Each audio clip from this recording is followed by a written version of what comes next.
A day in my life as a badging nga may piso. May paang piso na ay tao. Hastang paitaday. For today's ganap no, kay maghati tayo ng tubig sa ating inang kong asyenda. Baka tayo tumirik ba pag mawalan tayo ng pawis. At dahil tayo'y kargador ba, binitbit na natin yung isang galong tubig. Mag-abono na pala kami sa aming itinanim na sibuyas habang sila'y maliit pa ba. Para pagdating ng panahon, para na silang kaspang umuulbo ba.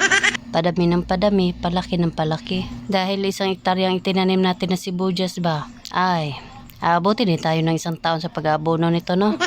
Hindi talaga pwede patulog-tulog dito pagdating mo sa aming inangking hasyenda no, kay marami mang bubuhatin dito. Hello guys, agumot ko nga ni.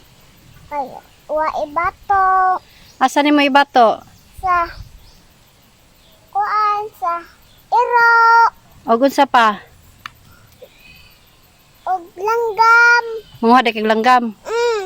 Huminto man na kami sa pag-aabono no, kay nagreklamo naman ang aking tatay, nasakit na daw ang hawak niya.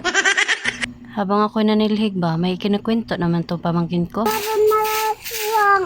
May mga aswang ini kagabi eh. Mutok pa. Mutok pa.